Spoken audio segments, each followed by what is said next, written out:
Oi pessoal, tudo bem? Voltamos então dando continuidade ao estudo do complexo articular do ombro, do cal. Eu sou o professor Aderson e vou falar um pouco hoje sobre a musculatura que envolve esta articulação e que são os principais músculos efetores, ou seja, são os músculos que têm um braço de alavanca maior e tem uma função principalmente de movimento, de ação. Nós tínhamos falado anteriormente, na última aula, que o complexo articular do ombro ele apresenta algumas características. Dentre elas, os 4 primeiros músculos que nós falamos na última aula, né, do manguito rotador, o subescapular, o supraespinhal, o infraespinhal e o redondo menor. E hoje nós falaremos então sobre os músculos do ombro, os músculos superficiais do ombro, ou seja, o deltoide, coracobraquial, redondo maior, latíssimo do dorso, peitoral maior, e eu vou deixar, para que nós falarmos mais sobre cotovelo, a gente vai falar um pouco mais sobre o bíceps e sobre o tríceps, que também são músculos que têm uma ação direta na articulação glenomeral, ok? Então vamos começar falando sobre o deltoide. O deltoide é um músculo mais superficial. É aquele cara onde nós tocamos, né? Esse músculo superolateral é o músculo mais superficial do ombro e é um principal músculo efetor para os movimentos de abdução. A gente vai falar um pouquinho agora sobre ele. Enfim, então lembrando, inserção proximal, que alguns autores chamam de origem, né?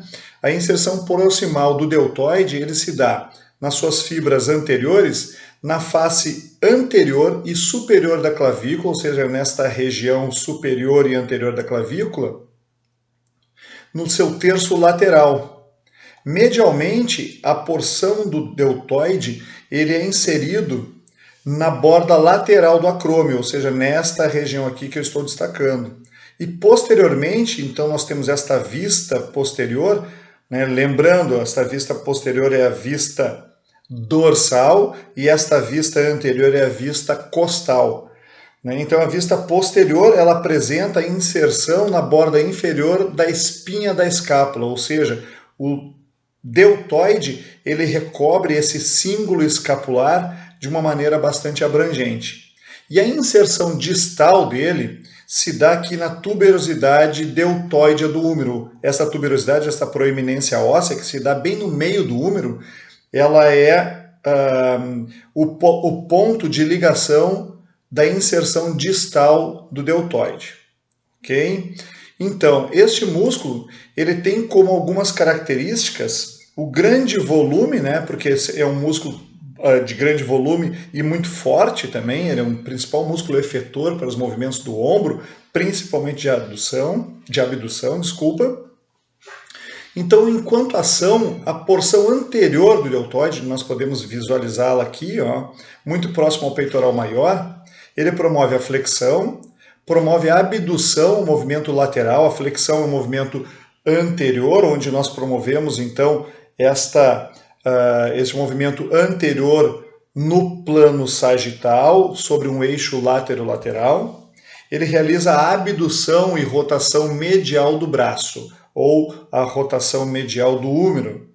Bom, a porção medial é a principal porção, ou seja, o boi de carga para o movimento de abdução, aquele movimento, né, médio-lateral, ou seja, no qual nós afastamos o nosso braço, o nosso segmento superior da linha mediana. E a porção posterior, ele é responsável pela extensão horizontal, ou seja, o movimento de abertura no qual eu promovo no plano transversal uma extensão também reconhecida como abdução horizontal.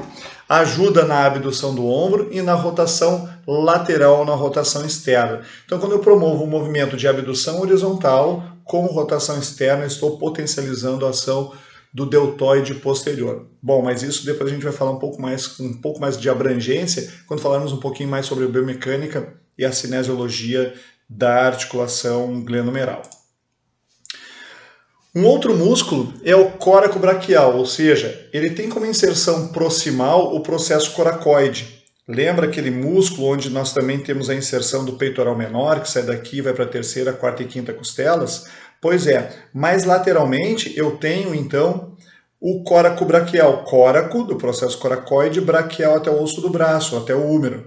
Então ele tem a inserção proximal nesse processo coracoide e a inserção distal na face medial no terço médio do húmero.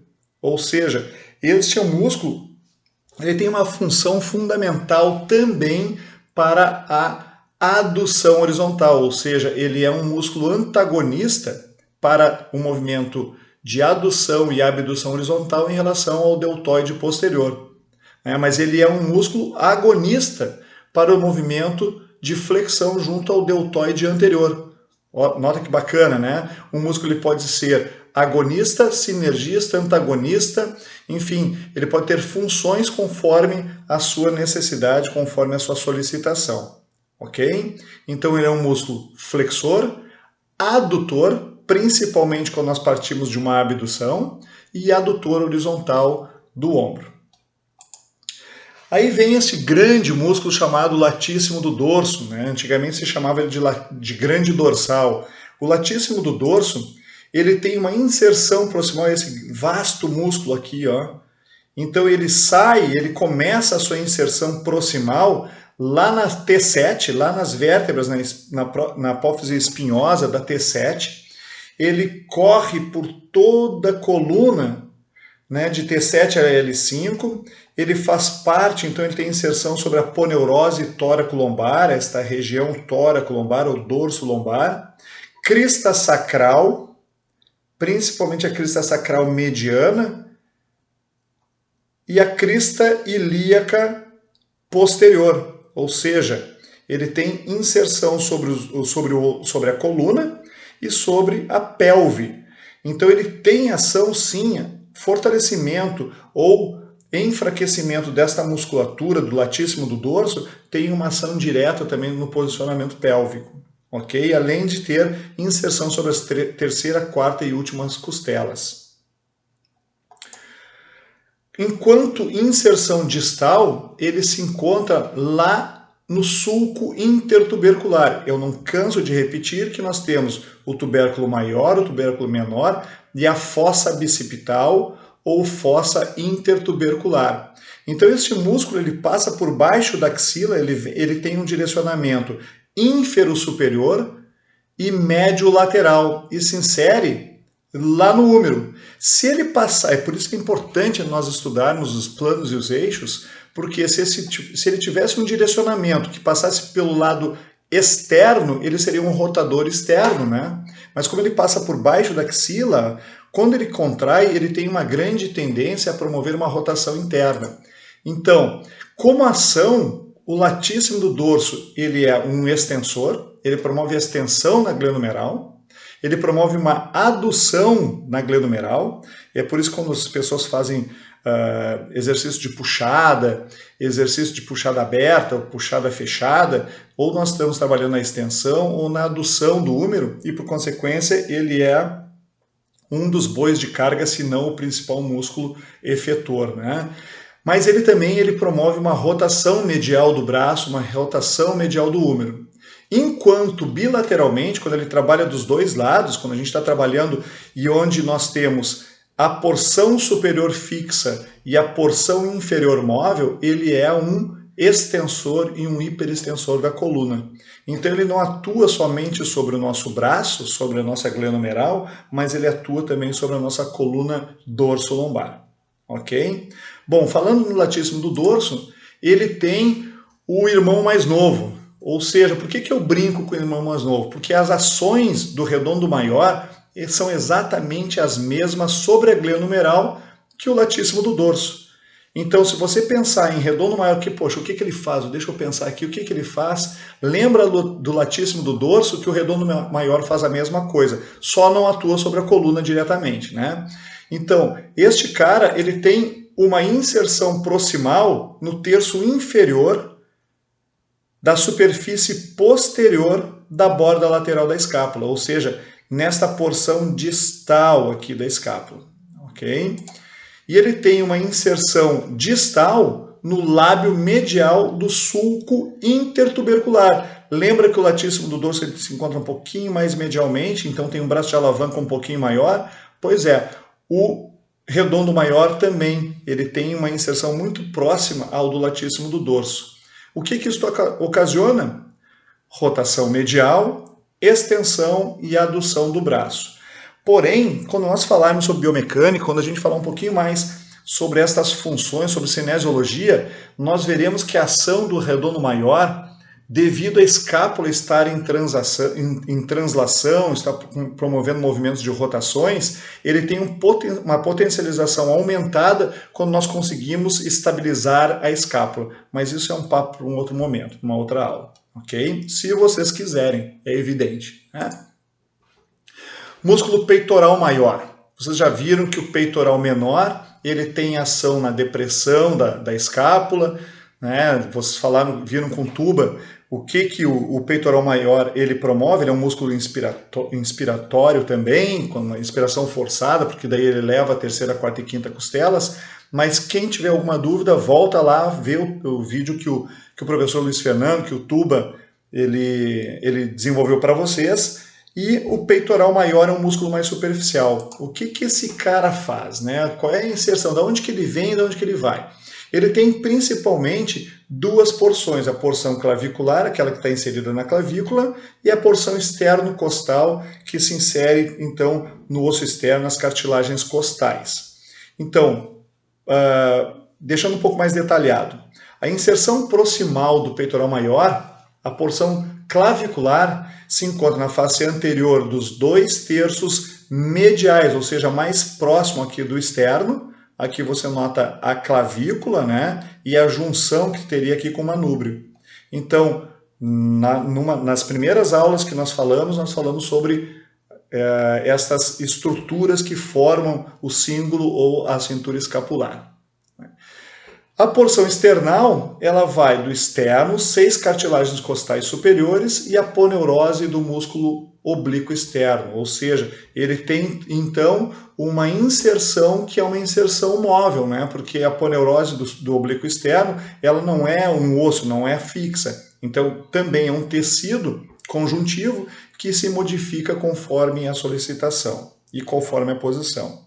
A inserção distal aqui, exemplificada, se dá no lábio lateral do sulco intertubercular. Sulco intertubercular, lábio lateral, abaixo, né, do tubérculo maior do úmero, ou seja, na crista abaixo do tubérculo maior do úmero. O que este cara faz? Aqui tem uma outra imagem onde nós podemos visualizar bem. Olha como ele é um músculo que ele faz um movimento helicoidal, né? Então ele se contorce. Então ele é um músculo que tem uma função fundamental na rotação interna. Então ele é um músculo gravitacional, ou seja, que ele atua a favor da ação da gravidade, e nós devemos ter um cuidado tanto no fortalecimento quanto também no alongamento. A gente não pode deixar esse músculo retraído, esse músculo encurtado, porque senão a nossa postura será uma postura inadequada. Enquanto ação, ambas as porções aduzem e rotam medialmente o braço. Ou seja, ele é um músculo que faz a adução horizontal, é por isso que nos exercícios de crucifixo, exercício de voador, do fly, do pec deck, né, ele é bastante solicitado.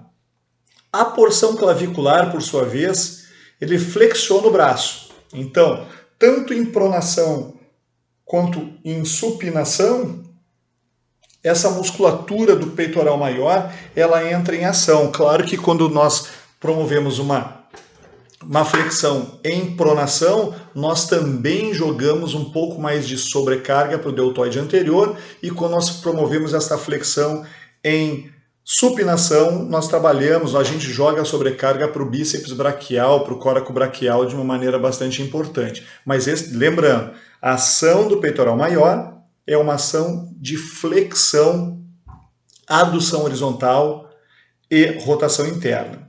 A porção external, aqui eu coloquei cenas para o próximo capítulo. Por quê? Porque depende muito.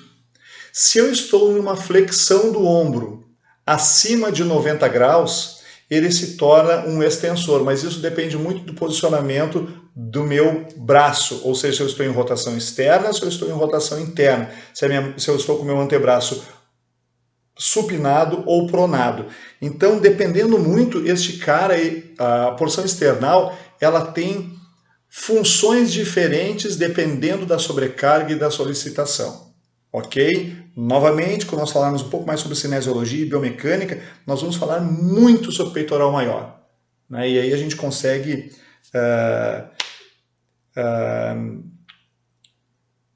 aprofundar mais este conhecimento. Ok? Então é isso, pessoal. Por hoje, a gente falou sobre essa musculatura superficial do ombro. Nós falamos na última aula sobre o manguito rotador e hoje sobre musculatura superficial, que são os principais músculos efetores da articulação glenohumeral. Ok? Espero vocês na próxima aula. Continuo pedindo, solicitando que vocês mandem, então, sugestões do que vocês querem ouvir, como é que estão, se está clara a aula, se está muito difícil, o que vocês gostariam que nós apresentássemos para você de uma maneira mais didática, para que você tenha um entendimento cada vez maior e, por consequência, a gente possa ajudar as pessoas de uma maneira muito mais eficiente e segura. Tá bom? Um grande abraço, a gente se fala na próxima semana. Abração!